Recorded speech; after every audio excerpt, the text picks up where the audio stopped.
This episode of the EV Resource Podcast is brought to you by Titan Auto and Tire. Titan has some of the very few independent auto repair shops in Central Virginia that are qualified to work on EVs and hybrids. And from hybrids to Hummers, they fix everything. For more information and to schedule an appointment for your vehicle, go to TitanAutoTire.com. Coming up this week, I've driven them all. I love them. I love seeing them. I think what's mind-boggling to me is driving semi-truck or driving a dumpster truck, and it's quieter than my kid riding a bike down the street.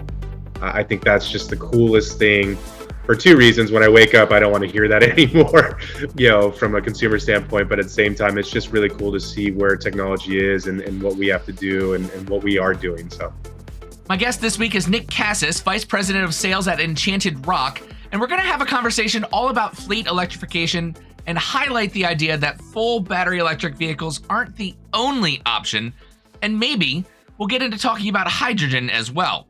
Nick, thank you so much for joining me on the EV Resource Podcast. I'm really looking forward to chatting with you about this. But before we dive in, if you'll just give us some of your background and share why talking about this is something that you're very passionate about. Yeah, absolutely. My background is kind of pretty diverse, but I've been around automotive and commercial vehicles my entire life working. My dad was a mechanic, so I grew up in a shop. Smelling the oil and having that in the fingertips has always been in my blood. And so to see the transition in technology to where it is today it's remarkable. And really kind of my background came, major piece was a smaller company people know of as Michelin and Sumitomo. They have a company of automotive repair shops throughout the United States called TBC Brands. So everything from the Midas Touch all the way to Big O Tires, Tire Kingdom, National Tire Battery. And I help the commercial business for North America and the franchisees to work in the commercial business. So I got both sides of it, the automotive repair side to see how many of those vehicles are going in, all the way to the larger national fleet management companies and large commercial accounts and getting their vehicles. And really what keeps me up at night is thinking about these vehicles on the road or off the road and what they're doing. And anybody who knows me, I got two little ones, and everything about the little ones is really what I want to make sure this world's a better place. And so any options I can do to help them do that is where I'm at. From the EV side, I've worked with all the OEMs from the SPAC process to the large ones and really understand that transition for EVs and commercial standpoint, batteries, as well as where the technology is. And to your point, there is options out there. It's not just in the pilot, and we're definitely past the tipping point, and it's really kind of cool to see where it's going today in the market. I have been very critical of companies like Toyota or Honda or even Hyundai that are really focusing a lot on hydrogen being an alternative solution for passenger vehicles. And I've been very critical, saying that is just one of the worst applications, because for the end user, all of us, we like battery electric vehicles because we don't have to go to a fueling station. We have control over the fuel source in many ways by putting solar on the roof or many different options. I mean, anything that can generate electricity is great for battery electric vehicles. But where I think there might be an issue is with people that are diehard about battery electric vehicles only, and they don't want to consider any option for, let's say, flight, airplanes, ferries, any kind of freight, like with trains or bigger ships that cross the ocean, but then also fleet vehicles. I actually have been somewhat a fan of the idea of using hydrogen for fleets. So I want to kind of start with fleets, and then we'll kind of incorporate the hydrogen part of the conversation in there. So this is a little teaser for the people watching till the end. But basically with fleets, that is probably the number one source of pollution for the air in this country when it comes to transportation, is all of these heavy duty Class 8 or other trucks, buses, your garbage collecting trucks that are noisy driving through the neighborhood at 5 a.m. picking up garbage cans. Let's talk about the best options for getting fleets to transition away from primarily diesel, but then also gasoline vehicles. What do you think right now is the blanket go-to that any fleet operator out there should at least be looking into?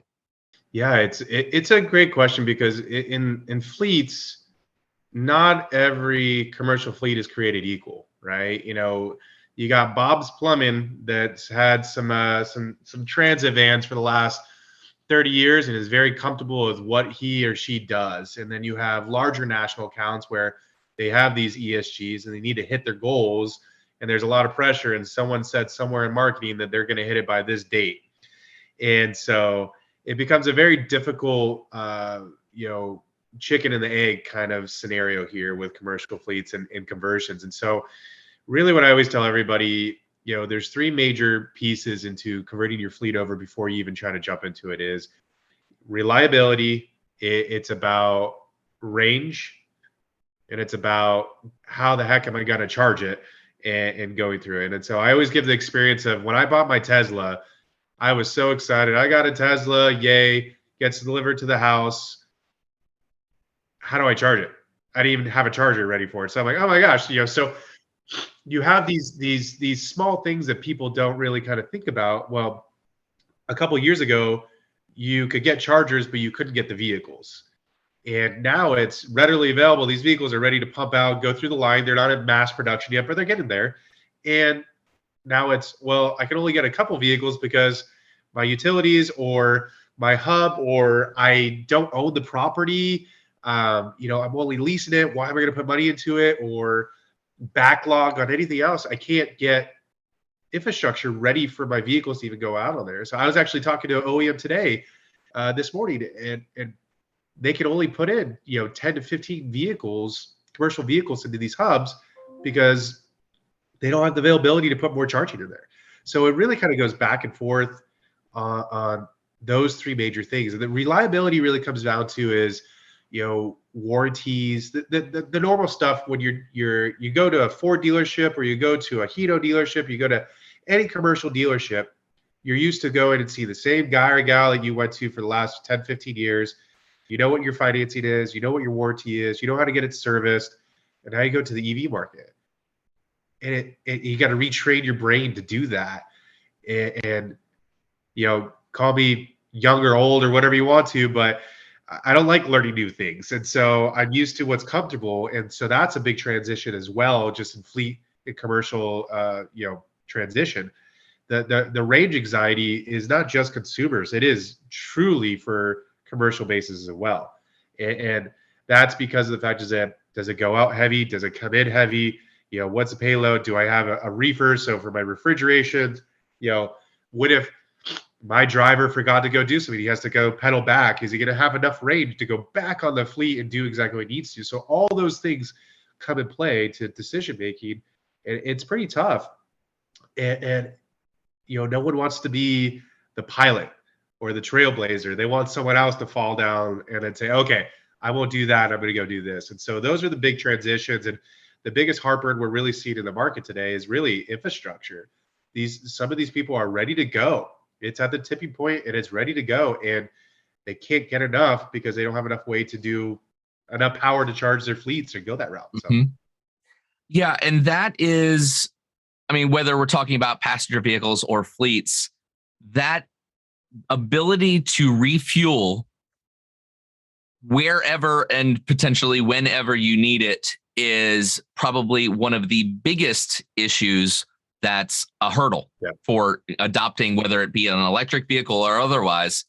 And I'm going to challenge slightly when you're talking about range, and this is just, maybe it's me being picky, I don't know, but it's not necessarily about being able to go far enough. Now, obviously, when you get to an extreme, like a 20-mile range, but you can refuel every 20 miles, that's stupid. But, if we are essentially in parity with the container that's storing energy, and we can travel roughly the same distance, whether it's a diesel fuel tank or a battery or otherwise, then it really should be all about infrastructure and the ability to refuel or recharge either on the go or, of course, with with a fleet, if you have a centralized hub where you can refuel the vehicles while they're there, that makes a lot of sense.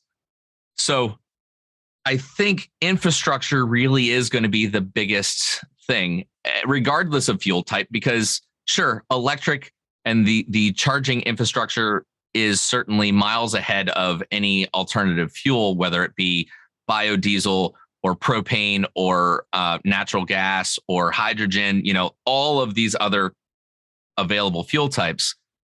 There's still going to need to be infrastructure built out, especially for some of the heavier duty vehicles that are going to require a lot more power if they are battery electric.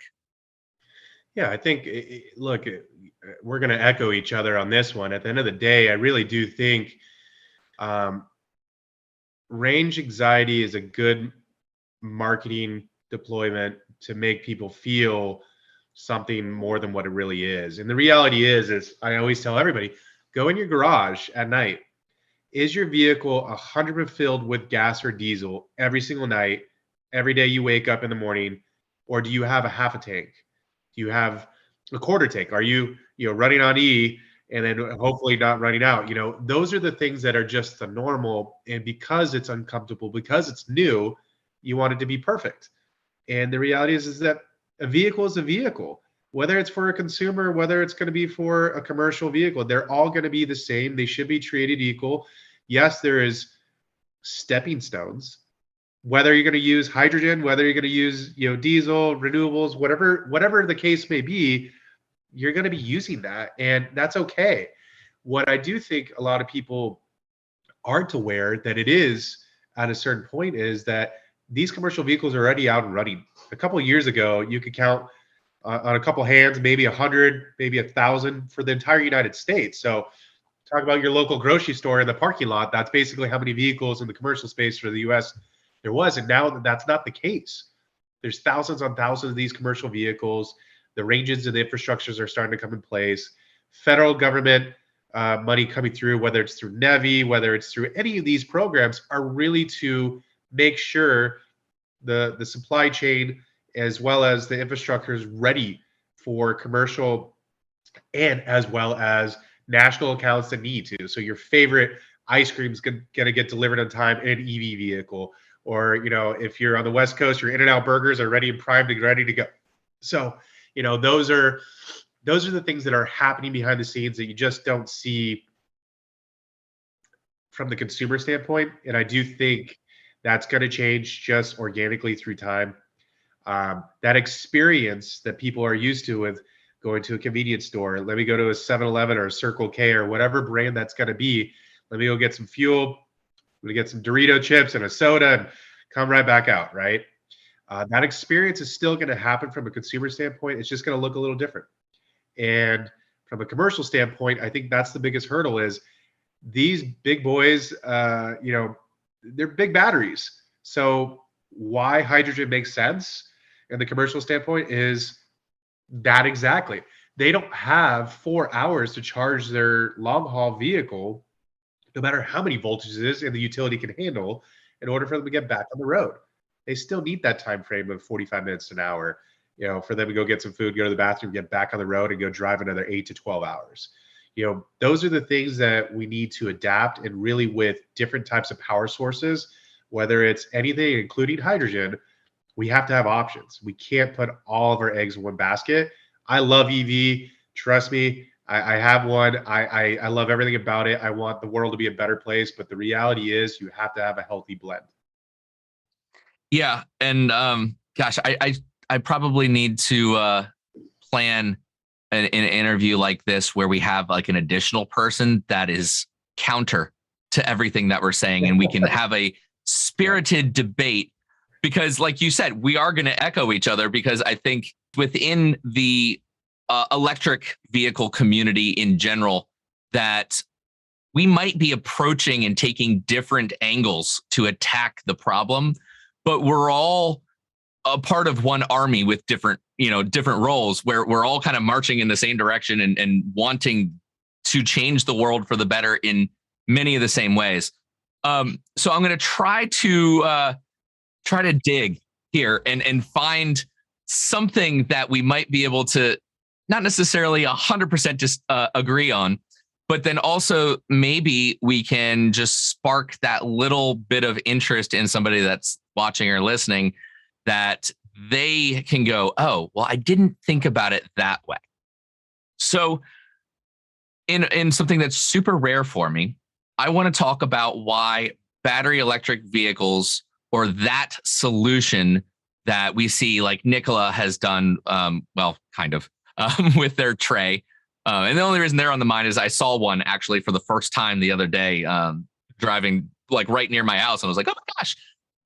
Now, Nikola also has hydrogen that apparently they're working on that may or may not ever come to, to be mass produced.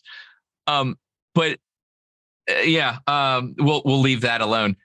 But obviously Tesla is all about, full battery electric vehicles with the Tesla Semi, they're quote unquote 500 miles of range. My biggest issue is the battery pack for just one Semi is almost an entire megawatt hour of batteries. That's a lot. You could take that amount of batteries and build 10 electric cars that people can use. So doesn't it make more sense to kind of explore something that doesn't require this limited resource? And battery cells are going to be one of the biggest constraints in the supply chain for any manufacturer of electric vehicles. Wouldn't it make more sense to kind of save the cells and make more battery packs that are smaller than to make a few really big ones? Yes and no. I understand, the concept of that. Now, for deployment and where we're at from a technology standpoint, it makes sense to stay in the exact same realm that we're in.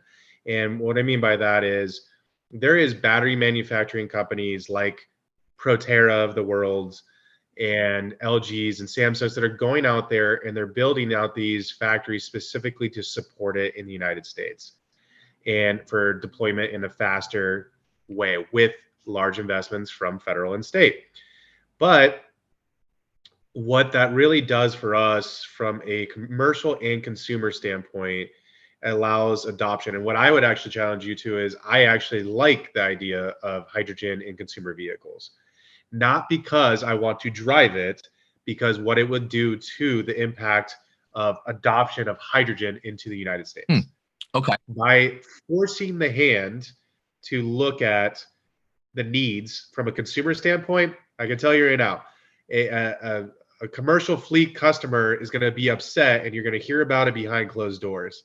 A consumer is going to be on social media telling everybody in the world, millions of followers, of why they don't like this and the reason why. That's why it's such a huge challenge for EV charging companies right now, is that God forbid you have one bad experience, it's going on social media, but no one's talking about the thousands of positive charging experiences because it's just a charging.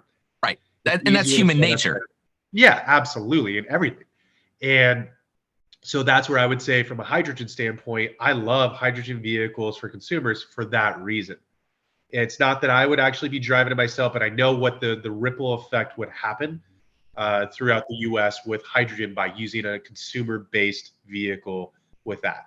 Now, on the commercial standpoint for batteries, yes, you could pick it apart. What most people tend to do is once it's already being deployed, let's talk about what you're doing wrong.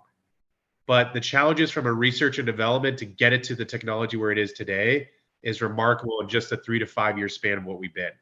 You have a lot of these younger OEMs that are going into the market that are in Gen 2, Gen 3 that normally would never have been there because they were able to go through a SPAC process, whether it was easier or not to get through it. There's companies like Nikola where they're innovated in so many different ways. It does open the doors for others. So I don't challenge the negativity that you may get, because there's always going to be opportunities in anything you do, especially in this, and especially at the fact of storylines and fortunately, past and previous OEMs and what that looks like, but or C-suite.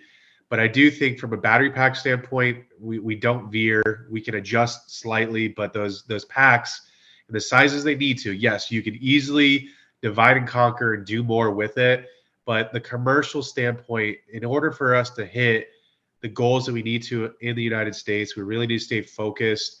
Um, we've been a little squirrely in this spot for quite some time, and if we can do something where we could get a federal mandate, where we could be consistent from an OEM standpoint, from a battery pack regulation, from a policy side, it would allow us to have faster adoption when it comes to the vehicle side, Sure. and be able to regulate it at a different rate than just say, well, I'm going to do half the size and do multiple amount of vehicles, but the range is going to be lower. You're going to have a lot of what ifs out there versus when you go to a Toyota, you go to a Honda, you go to Hyundai, you go to a Hino, a Mack or Volvo, Daimler, you know what product you're getting. You know what to expect. And when you start squirreling around with a lot of this stuff, it's an uneasiness. Mm-hmm. What do you think is going to be the big thing to change that? Or what is the biggest thing that's needed to change that? I honestly think we're on the right path right now. What's needed is less pipe dreams, more deliverables. Okay, expand on that if you would.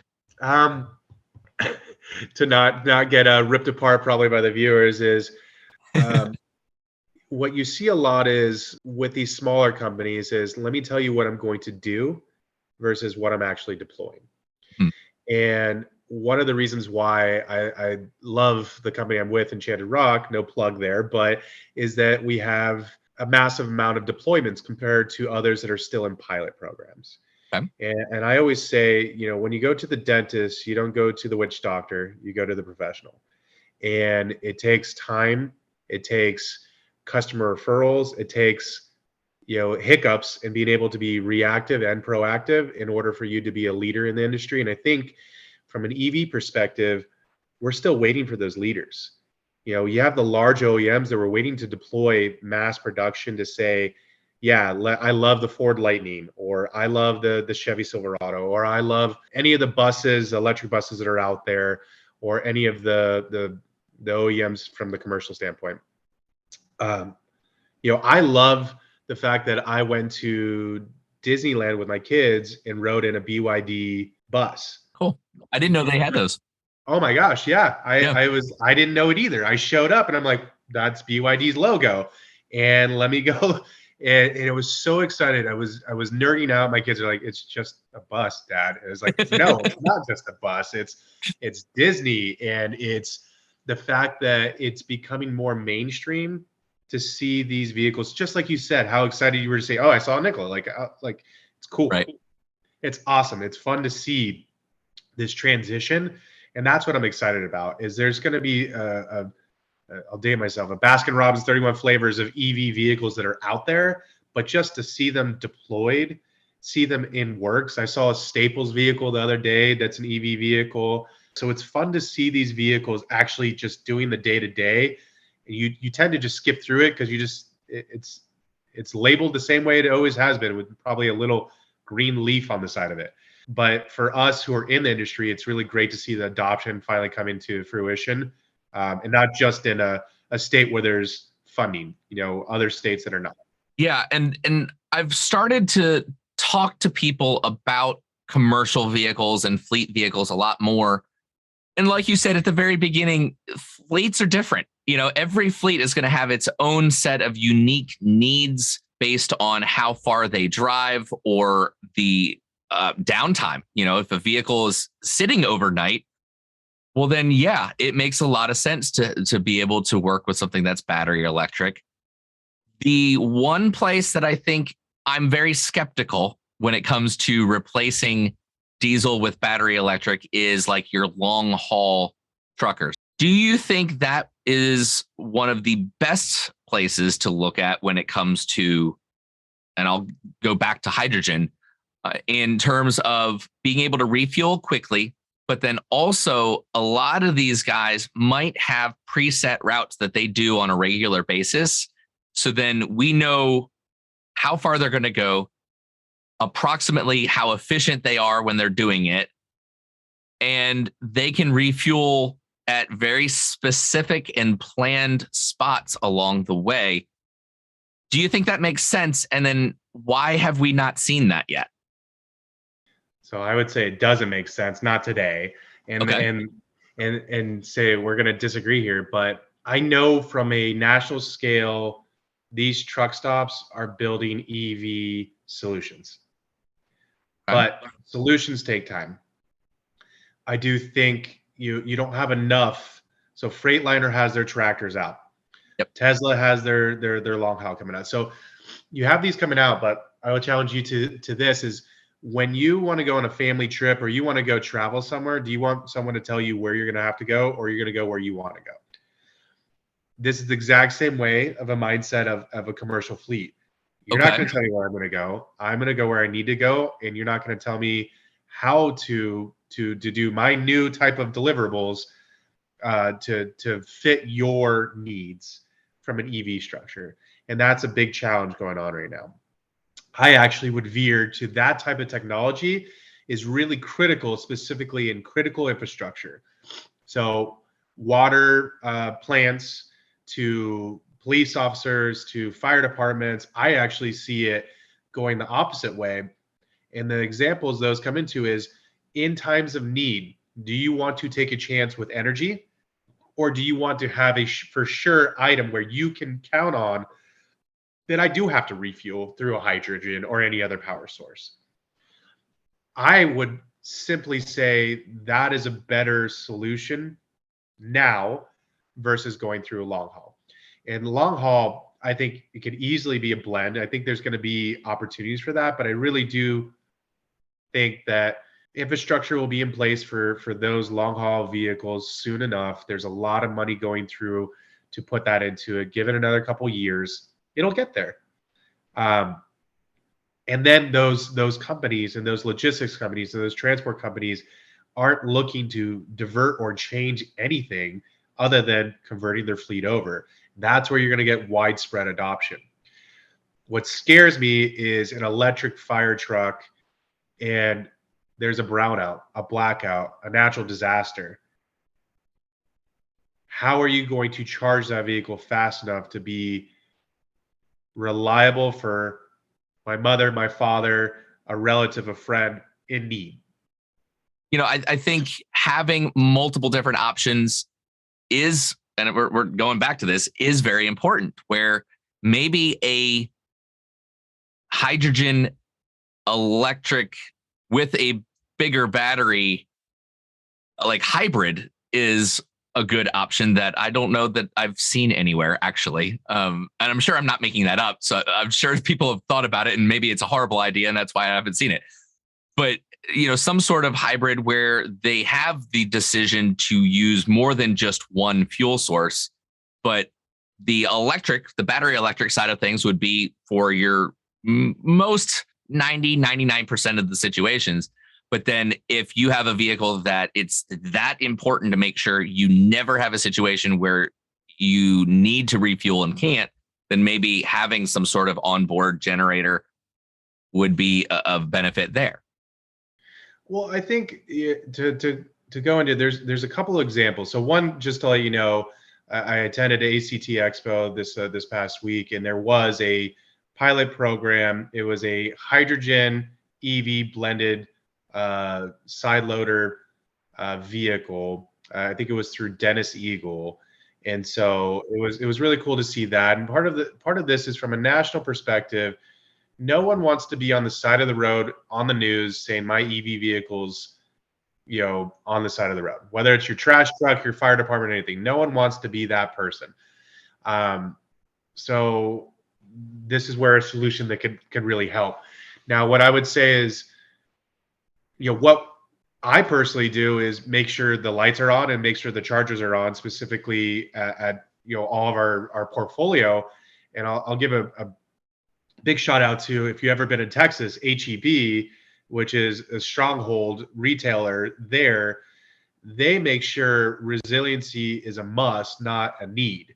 They want to make sure from a community perspective, if there is a blackout, if someone runs into a street light, if a hurricane or tornado comes through, that they're the shining beacon to go to no matter what.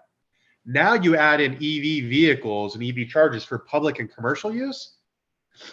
I know if I'm ever in Texas and I need something, I'm going to be going to an HEB. And that's what they've been able to do in the market. And that's what we're looking for from a public perspective and commercial perspective, is more people like that.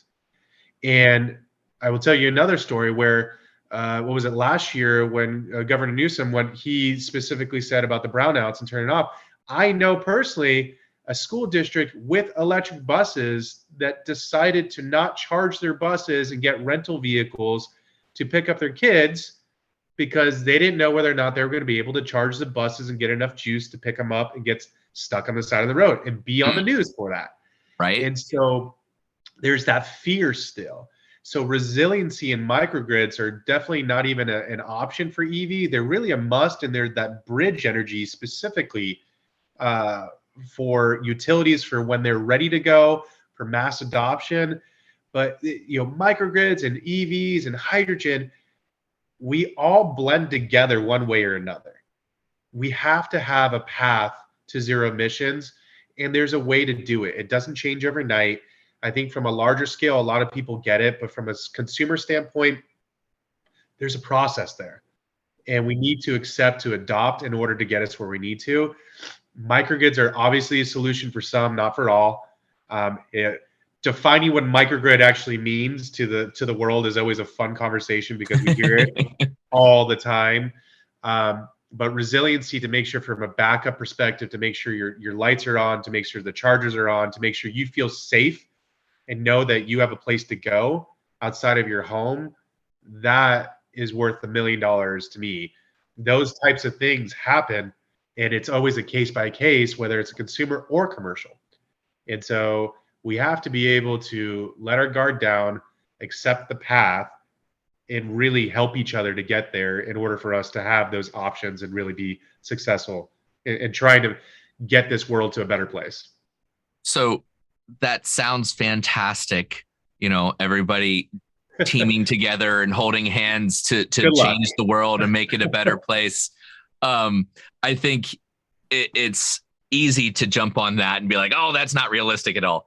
And that might be too easy. So I'm gonna just let that sit. But one of the biggest challenges really is that, especially with the electrification of things, it's still very new. And yes, from a passenger vehicle perspective, I mean, we're looking at 10 years in plus with the modern electric vehicle, like ones that don't use lead acid batteries. For all other alternative fuels, it's not even there. Where I think I was on the Alternative Fuel Data Center, right? AFDC, the government website, and looking at, the various amount of refueling stations based on different fuel types. And a few years ago, or maybe it was last year, I don't know, everything's blurred together. I did a thing on a video on why hydrogen is horrible for passenger vehicles. And one of the reasons that I said that was because the infrastructure isn't there. It seems like with hydrogen specifically, it's 4 years away, but it's always 4 years away, no matter what year it is. With all of the traction from a public policy standpoint, really leaning towards battery electric vehicles and the infrastructure of building chargers, I think that you're right, that there's a lot of momentum behind that push. And so that's where the eyeballs are. That's where the conversations are. Are you aware of some of the other conversations that might be happening to help build out hydrogen, maybe renewable propane, or some of the other alternative fuels that people just aren't aware of mostly, and they're certainly not talking about, on a regular basis? Yeah, I think there's a lot, and not enough for anybody to be, this is tangible and say, you can go down the street and go look at this. I can tell you personally, we're creating a hydrogen generator specifically for the need. Now, again, you looked it up. There's not as much as we'd love to say there really is. It's kind of, where's Waldo of hydrogen? And That's true today, but that changes fairly quickly with adoption. That changes with more funding coming through. So there is a lot of stuff in play um, when it comes to different alternative fuels. Renewables was not a thing. Now it's a thing because they said diesel's horrible. And so you will always consistently see the adoption of new things to make it better. What I think the misconception is that a lot of people think you need to go directly to zero emissions. And there's ways to get to zero emissions by still using what we currently have today. There's places where you can use battery storage, and you can use solar, you can use renewables, you can blend all that together and be at zero emissions today. But sometimes we get in front of ourselves and say we're doing it this way and only this way. And I think EV is a great solution. I think there's so many leaps and bounds we've done from a charging infrastructure side.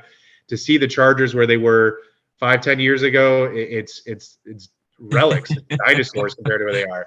They're Oh, beautiful, yes. they're shiny, there's marketing on them. You can basically might as well give you a massage. These chargers can do so much more than what they were before, and the telematics that come with it. So there's an opportunity for partnerships behind closed doors that help others out in order to get that adoption where we need to. I would say between renewables, between how you call green anything nowadays is always interesting. um, I think it really comes back down to how do we get to a path of emissions and lowering it to be in a good place. And a lot of the technology is out there. I love seeing, again, hydrogen mixes. I love seeing propane mixes. I love seeing renewable mixes.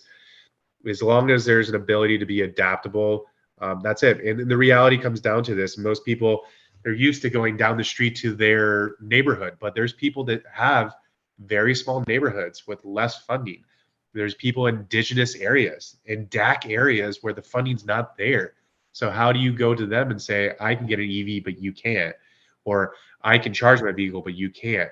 So just like fleets are not created equal, territories aren't created equal. And there's a lot of work that still needs to be done from a policy standpoint in order for us to get there. But companies like Enchanted Rock, companies like Proterra, companies like, you go on, Nikola, that are trying to make a difference between different types of ways of looking at that. That's the fun part that we're in right now. Sure. So I know we're kind of running up on time, but before we end, if somebody takes only one thing away from our conversation, what is the most important thing in terms of messaging that you want to get across? For me, the message is that it's coming, and that it's okay to ask questions. It's okay to have those fears. Education is key, and really understanding what's out there. I know it gets overwhelming. There's a lot of people telling a story of this and that. The reality is that EV vehicles, from a commercial standpoint, they're being deployed. Emissions are lowering. There is multiple avenues of power sources, whether it's renewables, propane, hydrogen, anything else that's out there. I would say be open to it, understand and realize from a business perspective. Don't go in it as an ROI. Go in as a how can I create a path to convert my fleet over, and do it through EVs or any other power source that's out there. There's a lot of education out there, and really kind of use this types of platform to really educate yourself on it.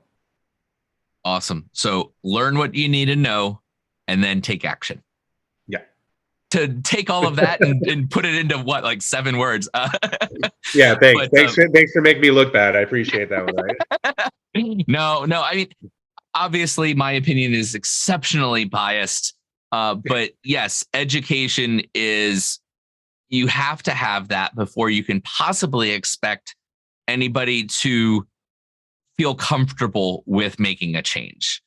There might be people that make a change before they know everything they need to. And I am a perfect example of that. I bought an EV thinking I knew what I needed to know, and I had so many questions afterwards. Like and even then, that EV is very different from the EVs that are available now. So, things have changed. And what I appreciate is people like yourself. I'm going to throw myself into the category that are talking about this, but really highlighting the reality, not putting a whole bunch of sugarcoating on it. It's not fluff, but then also not the people that are going around spreading misinformation or things that might have been true 5 years ago that because the technology is advancing so rapidly is not true now. People tend to hear something and hold on to that and ignore anything that's contrary to that, even though like life changes and technology gets better. There's innovation in every area. What we've talked about today, 5 years from now, who knows? Maybe it'll be completely irrelevant. I have no idea, but that's part of what's making it really exciting too. Yeah, I always say I'm not the same person I was 5 years ago. So everything changes, and it's always progressing in a positive way. And I'm always excited to see new vehicles, new things coming on, and being able to kind of share my knowledge and my background and my experiences in this realm. Yeah, for sure. And I know I appreciate your experience and, of course, everything that we've talked about with this conversation. You've had a lot of experience driving different electric commercial vehicles. What would you say is your favorite, if you could pick a favorite? I've driven them all. I love them. I love seeing them. I think what's mind-boggling to me is driving a semi-truck or driving a dumpster truck, and it's quieter than my kid riding a bike down the street.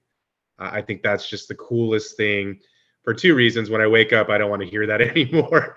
But from a consumer standpoint, but at the same time, it's just really cool to see where technology is and what we have to do and what we are doing. So Nick, I want to thank you for taking the time to share with us your experience about fleets and electrification. And, we definitely covered a lot. Before we end, I have one more question for you. This one should be very easy. This is actually about you yourself. And that is, what vehicle do you drive? I'm the best of both worlds. So I have a Tesla, and I also have a Jeep Gladiator with extra bells and whistles on it. So Okay. I put in emissions as much as I take it out. What size tires do you have on the Jeep? I haven't changed it yet. We just got it a couple months ago, but they're going to be some 19.5s easy. So Okay. All right. Yeah. I've got a few friends that are big into the Jeep life and culture, and we like camping. So Okay. for us, we have a pop-up tent on the bad boy, and there you go. Yeah, so it's fun, and I got two little ones, so they love it. So sure. Yeah, any chance you can get out and like experience the world and not have to be stuck in either in the house or in the city or whatever, like that's great. Exactly. So well, okay, we'll go ahead and end it there. Thank you once again so much, Nick, for coming on and just being a part of the EV Resource Podcast. Thank you. All right, well, before we end the show, it is time for the question of the week. Last week, I had asked you all of anybody that you could think of, who is somebody that you would like me to have on a future episode as a guest for the podcast? Is there a person or a company that you'd like to hear from? Let me know. And I had a couple responses. I like this first one.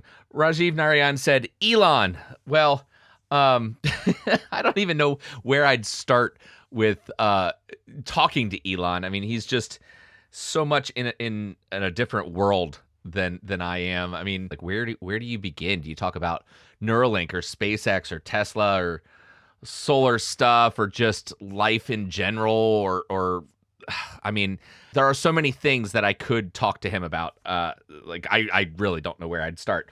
Charles Hall suggested Ryan McCaffrey of the Ride the Lightning unofficial Tesla podcast. That would be very cool. I've listened to his podcast for, oh my goodness, going on 5-6 years now, maybe a long time. I don't even remember how much or how long it's been. But Charles said that he'd be interested in what Ryan thinks about features on the upcoming smaller Tesla, that the compact $25,000 Model 2, quote unquote, car. So that would be neat. I'll have to reach out and see, what's available. And Andy Cooper had an idea, talking with HOA officers that might share experience that they've had working through some of the challenges and successes of installing charging at, either, I guess, homes or apartment complexes, things like that. That would be really cool. So I appreciate the ideas, definitely. And certainly if any of you listening have somebody that you want to suggest on a future podcast, I'm always open to it. As you can tell, like, I love talking to people that have a wide background, whether it's fleets or solar or national grids or specific vehicles or just anything within this clean tech and electric transportation realm. I'm definitely open to it. And I've got a lot of upcoming interviews that I really had a lot of fun with that touch on some things that are even different from what I've already covered with everybody. So I think you guys are going to like the upcoming shows that I'm working on. So for the question of the week this week, I am going to make it actually related to the conversation with Nick, where what commercial vehicles do you think should be electrified first as a priority? And this can be any fleet vehicles, but then also, I'm going to leave it open. It could be boats, ships, airplanes, spacecraft. The sky's the limit. Or actually, I guess in that case, the sky isn't even the limit. But you know what I mean? So what really do you think should be the next segment of commercial vehicles, or the type of commercial vehicle that should be electrified? So as always, I'm going to have the post on Patreon. You do not have to be a Patreon subscriber in order to participate. And while I tend to only get the Patreon subscribers participating and giving answers, I really would like to hear from the rest of you. Should you choose? Obviously, it's entirely optional. You don't have to. You do have to have a Patreon account, but you do not have to contribute any money on a financial basis to myself or anybody else, really, in order to participate. It is open to the public. And so while I'm talking about Patreon, I'll just go ahead and thank the Patreon supporters. At the director tier, we have Rajeev, Narayan, and Andy Cooper. At the executive producer tier is Christopher Lawrence. At each tier, I've got the producer tier, executive producer tier, director tier. Starts at $5 a month, honestly, for the producer tier. Not much. Cup of coffee. Basically, you get your name read out once a month, listed in the show notes every week. And certainly, I interact with those people a lot more, talking about various things. And then working up to each additional tier, there are added stacked benefits on top of the kind of base foundation there, all the way up to EV Resource merch. There are a lot of other perks and different ideas and things that I'm considering and working through. So if you guys have any ideas or things that you would want as a perk, let me know that too. I'm always open to feedback and ideas. You can just email me. The email address is hello@ev-resource.com. I say it every podcast. There are on the webpage a bunch of other ways that you can support, even if it's not direct financial contributions like Patreon, through affiliate links and advertising partners and all of that. There are some really cool deals. I've featured a few in the past, so you can check those out. And if there's something that you know that you're going to be buying anyway, then I would just humbly ask that you use the referral link that I have so that the company can show their support for the EV Resource podcast and for my efforts here. And then you still get a great product and hopefully at a little bit of a discounted price. So on that, I will go ahead and end, but I want to thank you all for being with me, and I hope you have an electrifying day.